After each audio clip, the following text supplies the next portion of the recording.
Hello, everybody, and welcome to another Success Certified coaching video where we bring some of the best knowledge that we've learned, and we really just try to practice it every single week and hopefully provide some value for you. Typically doing every single Monday. This is part of the Capital Gains Tax Solutions YouTube channel, also Expert CRE Secrets YouTube channel. So I'm excited to present today, which is called Future Pacing, and I'm with my colleague, Jason K., also certified success coach. Jason, how are you doing today? Doing great. How are you doing? Fantastic. And happy Monday to you. And so, Absolutely. so go ahead, Jason. You had any thoughts to kick us off? Well, we are now in session 3 of going through this one. This was a big unit for us. And it, definitely worth the time to spend in it and do it, because if you do it at a high level, it works wonderfully. Absolutely. And then Jason too, if you could center yourself a little bit there and shift a little bit, will be even better. And by the way, this is section 4, and this is from Eli. And I get the last name mess. I want to give Eli his credit too. But say it again. Shaw. Okay, Eli Shaw. Okay, great. And he's a success coach, and he's amazing. And he taught us these things, and we're doing what he taught us to do, which is go practice them. Right? There's one thing to hear it, another thing to practice it. So I want to encourage you, as you're listening to us talk about this and walk through it, you also would go on and practice it, right? So you can become ingrained into the way that you think and speak to help more of your clients out. That being said, Jason, let's kick it off. Success coaching with week 4, which is future pacing, right? And future pacing refers to creating expectations about the future. You can future pace about goals, dreams, expectations, outcomes, results. And by the way, we probably already do this every single day, Jason, but we probably do it wrong. So what are some of the basics of future pacing, Jason, as we've learned it in the coaching from Eli? The basics really are just focusing on what you want, which is the exact opposite of what most people do. Most people get stuck about thinking what you don't want. The subconscious doesn't do negatives. So all it hears is, instead of I don't want, it's I want. And all of a sudden you end up with the stuff you didn't want to begin with. So what I've been trying to do, and it's not easy, is even in your speaking, you'll hear people say, oh, no worries. I say it's all good. I got that from someone. So that's the type of thing that we're talking about, where you're focusing on the success. So I don't want to lose 5 pounds. I want to weigh 192 pounds. Those are the subtle differences that we're talking about here. It's so key, right? And I think it's what it takes an average of 6 positives to offset a negative. Our natural reptilian or alligator brain, if you will, that goes back in the day, right? It's so keen towards survival, right? And so it's an average of 6 positives offset a negative. And we're always thinking our reactions is towards survival, and which means it naturally goes to what we don't want, right? What we don't want. Well, I don't want that. I don't want that. And you get so focused on what you don't want that it actually tends to pull you in that direction, right?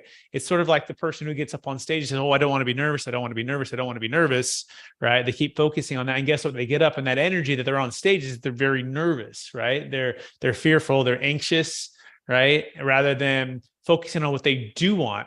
I do want to deliver, a powerful speech. I do want to deliver a persuasive speech. I do want to make an impact for the audience. I do want to focus on the other person, right? Helping them rather than what my feelings are at this time. I know for me, by the way, Jason, this helped me to get on video more, to start a podcast, to get on my YouTube channel for this very, very thought. And then the thought was this. At first it was, oh my gosh, I don't want to be on video. This is embarrassing. This is not what I like to do. I feel like the imposter syndrome and all this stuff, the lighting's bad, all of the stuff that just kind of floods in, right? And when I first started about that, that's how it really was. And it took a while, and we've deleted those old videos. But what I started to focus on was what I did want, which is something that Russell Brunson talked about. He's amazing. If you haven't heard of Russell Brunson, he's incredible. He founder of ClickFunnels, and he wrote a book called Expert Secrets. And he talked about taking the gift you've been given, being a blessing to others, right? Making that an impact for others. And so that became the focus rather than what I was feeling was more so what gift was I given to communicate and help others, and then focus on just making that for other people, serving other people. And so that shift helped me to, I guess, essentially become more relaxed on video by just shifting that thinking and focusing on that. Any thoughts on that, Jason? Um, I think I went through the exact same journey. I think most people do, honestly. If you look on YouTube or your favorite vlog at any creator at their very first, even just audio, their very first efforts, usually you can see they are not, or hear they are not comfortable. And that's fine. You know, some people leave it up because it's like, I still get hits. It doesn't matter. I don't care. But that's the main thing you have to get through your head is, it is what it is. I just go with it. And, you know, this is life. And people actually are enjoying seeing the life versus something that's perfect and completely polished, because now it doesn't feel authentic. In Texas, there's a guy who does video. He went from zero to hero. And by that, I mean, he went from being brandy new in real estate in a very tough market with a lot of experienced agents to selling over $1 million and getting over $1 million worth of commissions in his first year. And in all honesty, he did it in the last 3 months. And the reason for that is because of his video. And you watch it and he tells you exactly what you need to do. How many people actually do this? Almost no one. But the whole point of it is you listen to him, you watch him, you start to see the nuances, and then you go get his book and he goes, the video really isn't what's important. His best video that he's ever gotten, his partner walks in the middle of the video, unannounced, not mic'd up, totally unscripted. And you see him in the background getting his mic on, and all of a sudden he joins in. That's the type of stuff people want. That's the whole point. You just run with it. It's natural life. People bond with you for that. If it's too polished, now they're watching TV and you're not a real person. Yep, very, very well said. So I would encourage everyone to take action on this, right? Focus on what you do want, and make it authentic. And so here's some of the challenges, the basics of future pacing. Here's the problem. If you can only explain what you don't want, then you're only focused on what you don't want. And by focusing on what you don't want, your filters get turned to the wrong channel. Think of your filters sort of like something that you focus on that you don't want to see, right? Like you say, do not think of, and this is just an example, the subconscious mind cannot process negatives, right?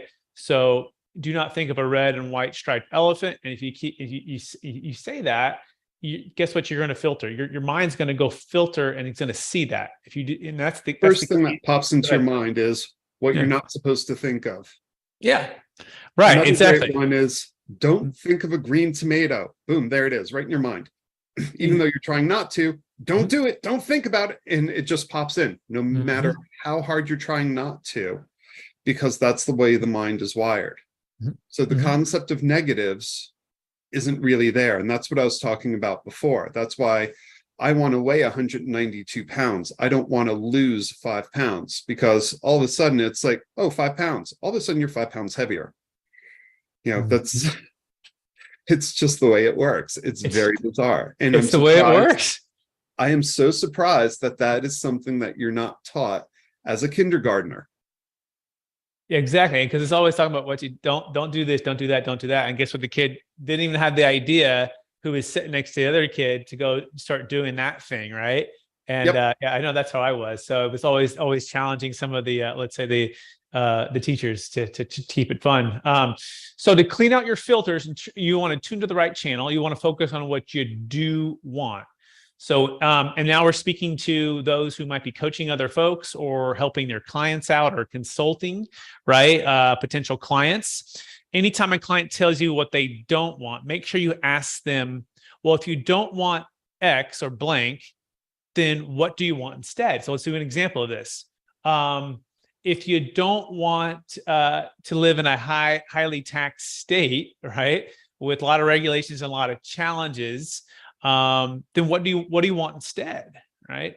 or if you don't want to live in an environment where there's hurricanes, or there's huge snowstorms, or there's all of these challenges, what do you want, right? And so, Jason, as a real estate professional in Boulder, Colorado, helping people buy and sell homes, what would you say would be a good example for this? When someone says, "Oh, I don't want a big yard," the first thing I say is, "Tell me about that. What's a big yard look like to you?" Because, if you get someone from Texas that goes, "Oh, I don't want too big of a yard," it's like, okay, they're talking about an acre. Our not big yards are a tenth of an acre. So it's a very different animal.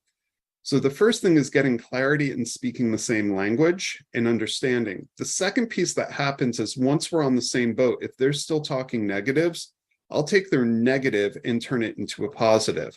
So when they're saying, "Oh, I don't want a big yard," it's like, okay, so tell me how, after I know, what a big yard is or isn't, it's how big of a yard do you want? Okay, great.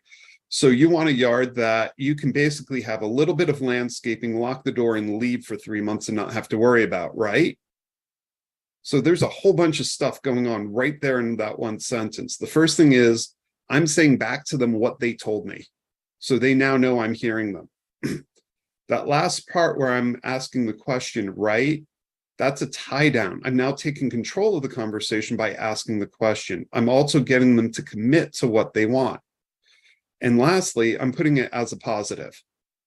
So there's a whole bunch of stuff that just went on in that little couple of sentences that becomes extremely, extremely powerful, that pulls back what we've discussed in the past and also what we're going to keep talking about in the future. So you'll keep wanting to tune in to see how that works. Absolutely. And so I love the way you put that. And I think another good way to, when someone says what they don't want, like Jason's talking about, is to do mirror and labeling behind that. And so you could mirror, "Well, I know I don't want a big yard." And you would say, "Big yard?" And like a curious tone, because again, you don't know what the big yard is. It's different for different people and different reasons. And then he would say, "Yeah, because, I used to have to, mow the grass or do all these things, or have to take care of, or have to hire somebody, and it's just overwhelming." And then you could label the emotion. So it sounds like you don't want something where it's so overwhelming. You want something a little more turnkey and less maintenance. And they could say, "That's right." Right. And so you ask them, "So what you do want is this. Is that exactly what you're going to say?" "That's right." And sometimes they don't even know until you've gone through the process of talking through this, the really what they want. Sometimes folks are starting with what they don't want, and then you're helping to guide them to the vision of what they do want, right? That's a part of consultations and sales. And so this is so important right here. You want to make sure that you get this answer from the potential client, the person you're working with. So you want to wait for as long as it takes, right? Because if you allow the prospect or the lead or the client to only share what they don't want, you'll have to guess at what they do want in the future. And then what happens is time starts to get squeezed. And as time gets squeezed, pressure starts to increase, right? And now you're increasing the risk of failure for the outcome for the client, the risk of failure for you to actually close the sale. And so it's so important that up front they're clarifying what they do want, right? So that you and or they don't have to guess at it later or get frustrated later and waste a huge amount of energy or lead to mistakes or lead to just failure overall by setting the proper foundation. And so let's lead into an exercise here, Jason. We'll just actually do it for your business. You ready, Jason? So this would be, Sure. we're going to be talking about a brief exercise for what you do want, or what you don't want first, and then what you do instead by the end of the year. So Jason, what would you say you don't want for your business in the next 6 months by the end of the year? I don't want to lose the agents that are working with us. So what do you want instead? I want to grow our team. So it sounds like you want to grow your team and you don't want to lose your agents. Correct. What else don't you want, Jason?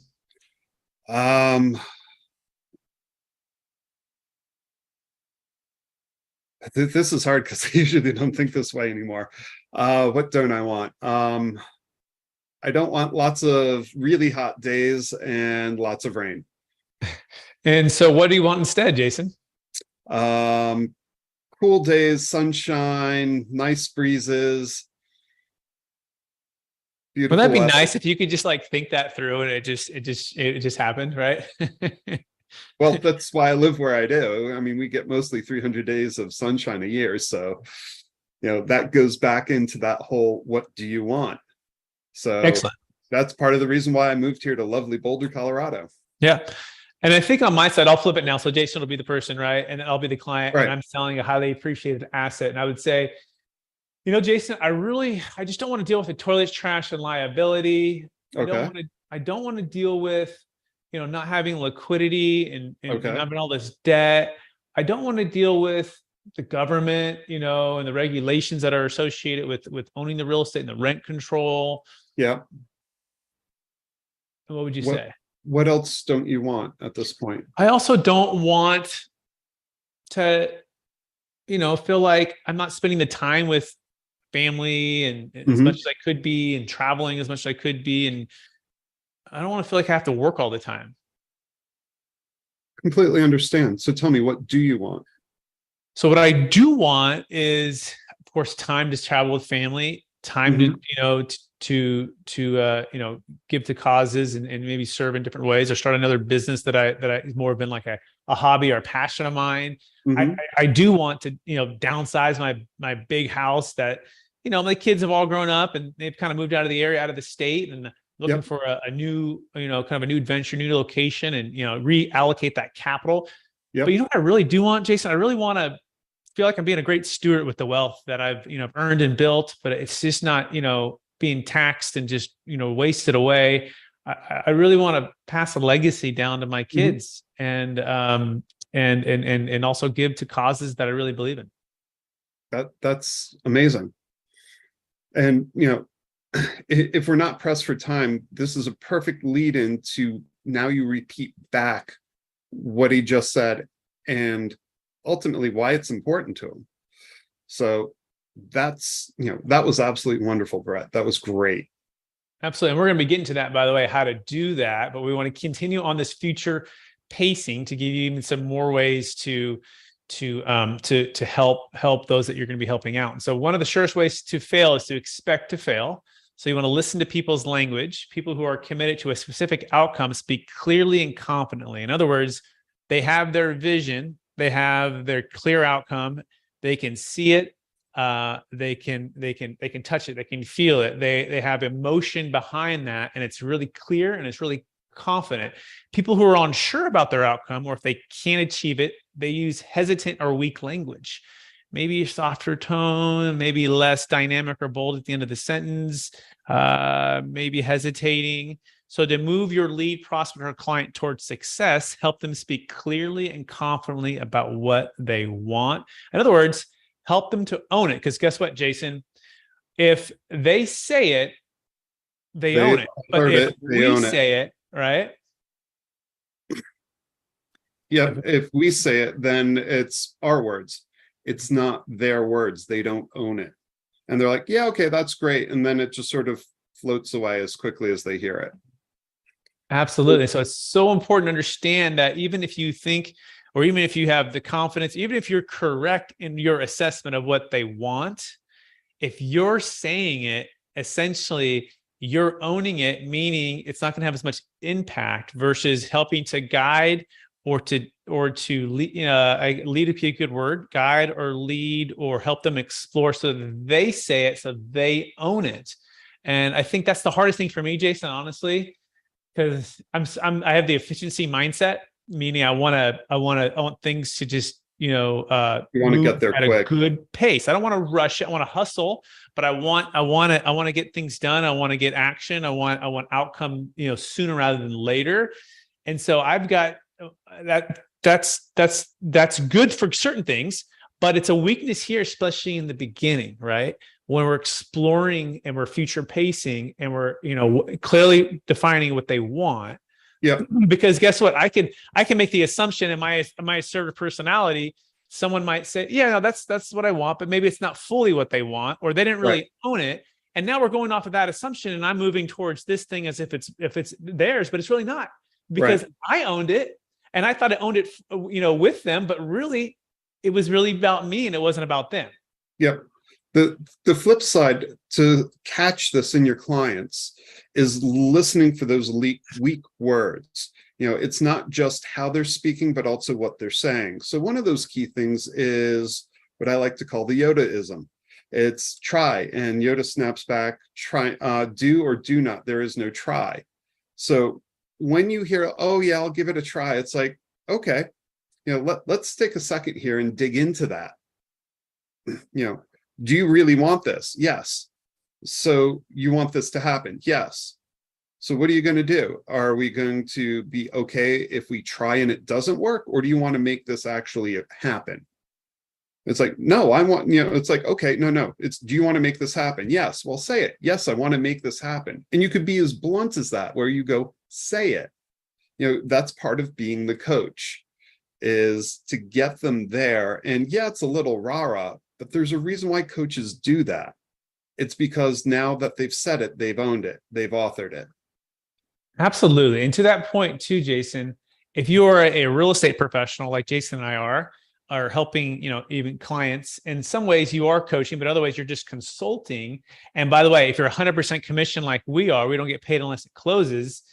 You're not in the business. You're not going to be in business very long if you're not setting clear expectations and you're not finding out who really needs or wants the help, right? Who really needs or wants the help. There's a difference between need and want, and a difference between want and need. And by having them own it and clearly define that and say that, guess what? You're being a good steward with your time as a consultant, right? As a real estate professional, right? Any thoughts on that, Jason?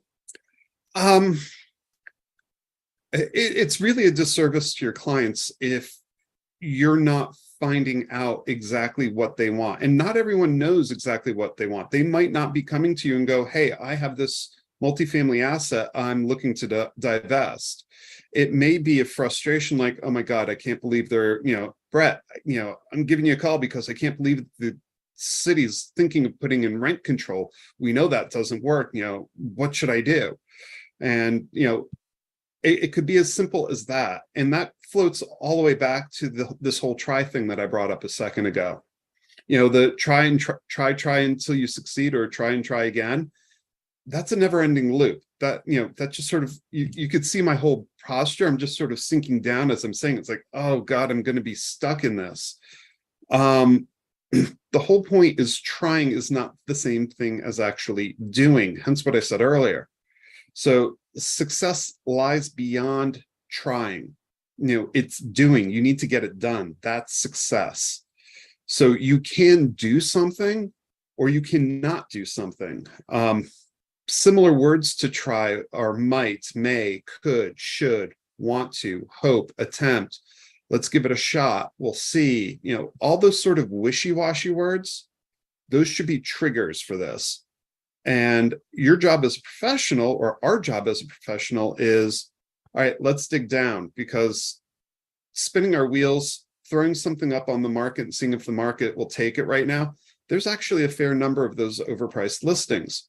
They're not selling, and we're really in a double hump market where the stuff that's fresh to market, if it's priced right, is selling right away, sometimes with multiple bids, sometimes with quite a few, which is really surprising.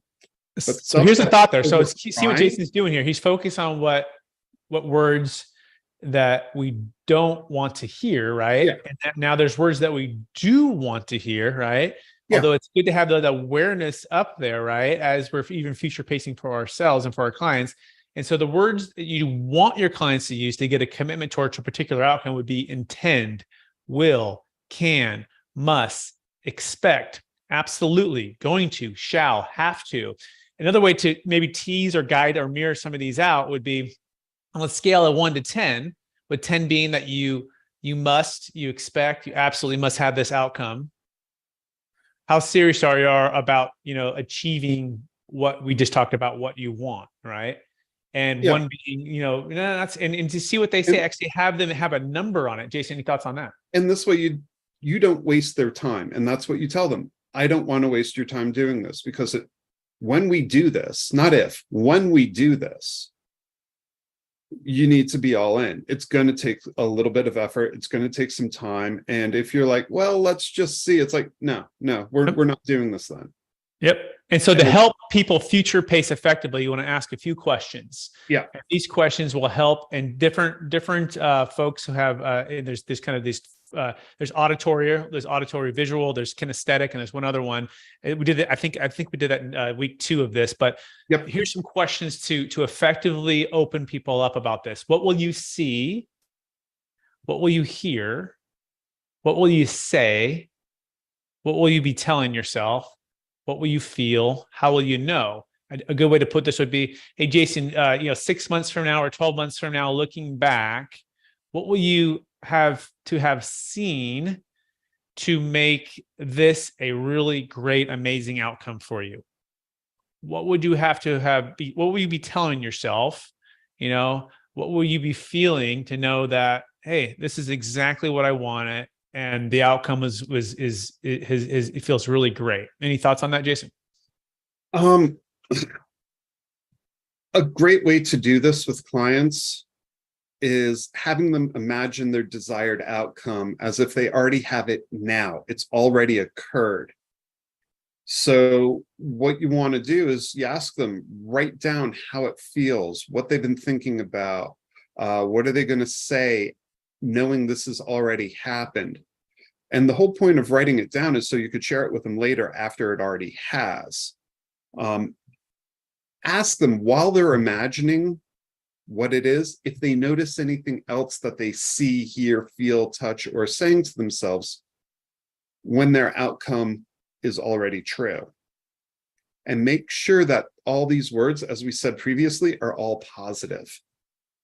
And if they're not excited and motivated to move forward, go back, clarify, start digging and finding out what they really want, because that might not be it.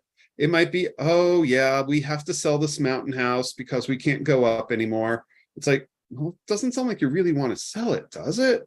It's like, no, I have so many great memories. I really like it. It's like, okay, so why are you selling it? So you really want to start digging in, because for that client who doesn't want to sell it, oh man, it's going to be a tough transaction all the way around, from the very beginning all the way to the end. I think this is so key. And I think this is, and we're coaching ourselves as we're talking through, and hopefully coaching you, getting some value here, right? The moment that there is either hesitation or roadblocks, or, let's just say lack of motivation, right? On the client's end, as a professional, it's our job to go back and clarify what the thesis of this entire conversation, or the foundation was, which was what they do want.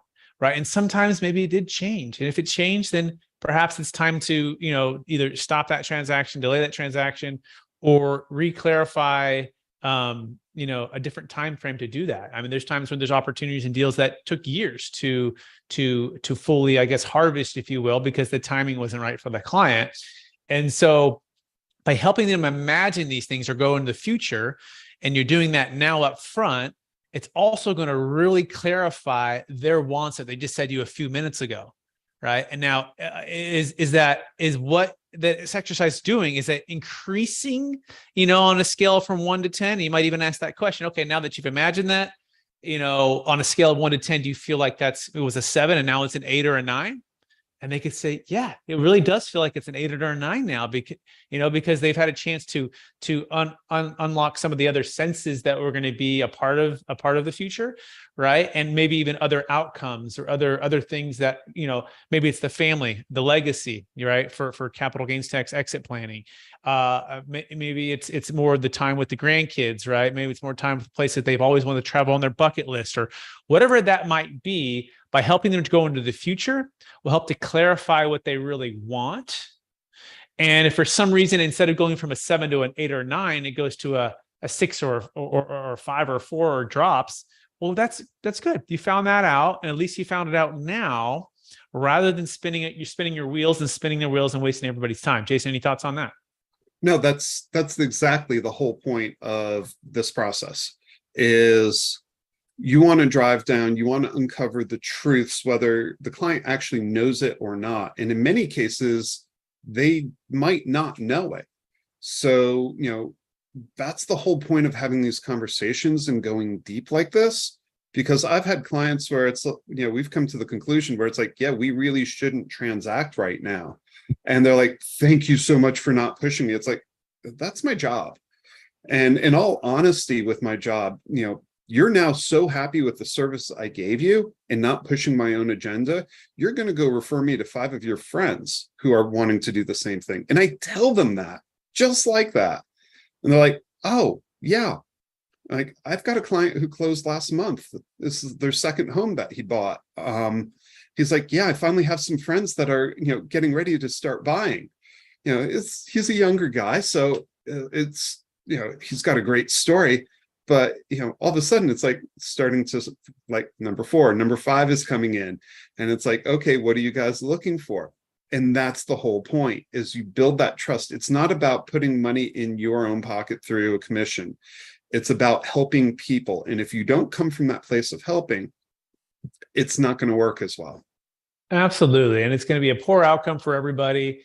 You might feel like you're pressuring or pushing them. They might feel like they're being pressured or pushed. And you want to treat every client like your family member, your mama and your dad, your brother, your sister, your cousin. You want to approach everything with the heart of service and gratitude and working with them, walking them through everything. So clarify what they want, expectations about the result, positive emotions driving them forward. Jason, you want to add to that? Well, that's exactly what I was just talking about, was that whole positive piece that pulls them forward.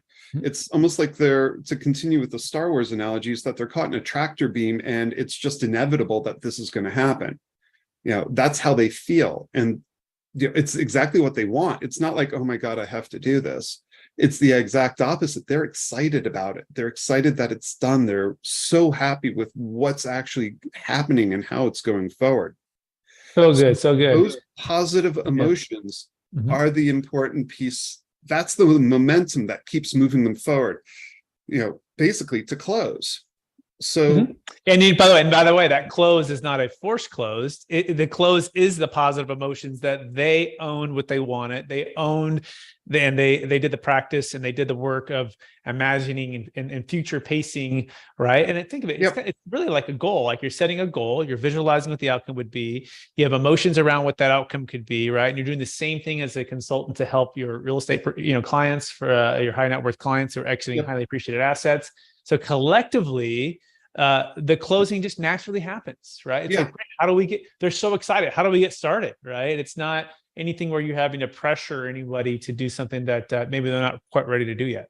And for you yourself, you want to make sure you write down what those positive emotions are and what caused them, because you could be later down the road and all of a sudden, they're having a bad day or something. And you need to pull this back out, or you might need it for the closing strategy right then and there to keep driving them forward, because there's a lot going on at this point in time. There's a lot of emotions that are churning and bubbling around. So by focusing on these positives and keeping them to the forefront, you basically keep that motivation going forward. Absolutely. And so we want to encourage you to take some action right now. And we want to encourage you and ask this question: how will you use future pacing with your clients and or current clients or future clients, right? Because we don't want to mistake that these are just new leads. These are perhaps clients that you're already serving now, and it's going back to the basics of, hey, what did you want when we first started working together? What's the gap between what you want and what you don't have right now, and how do we bridge that gap, right? Another cool thing to talk about, which I think Jason and I will be talking about here, is NPS scores. And NPS scores are essentially on a scale of 1 to 10, how likely you to refer a client, family member, or friend to us, right? From your sphere of influence. And if someone is saying like a 9 out of 10, that means it's a net promoter score, meaning they're likely to send you. They're people actively. If they say, I think it's like around 6, 7, or 8, it's kind of either a little bit neutral. If they're 5 and below, it's almost like you're failing, right? And so these are things that we'll talk about next week because we ran out of time, but we're doing a little tease there. Net promoter score. but how will you use future pacing with your current or future clients? And how will you use future pacing with yourself, right? For you to help you unlock the goals that you're trying to unlock. Hey, if we could be of any service to you, we'd love the opportunity to work with you as a partner in real estate. We're growing our EXP teams. And or if you're looking to exit highly appreciated assets, you can go to capitalgainstaxsolutions.com, where we teach you how to build an effective capital gains tax exit plan. As well, if you want to connect with Jason K. Jason, where can they find you? You can find me on the web at homesinboulder.com. That's homes, HOMES, plural, -in, Boulder. You could drop me an email, same tag handle. It's Jason@homesinboulder, or you could shoot me a text at 720-626-8416. Amazing. Thanks, everybody. And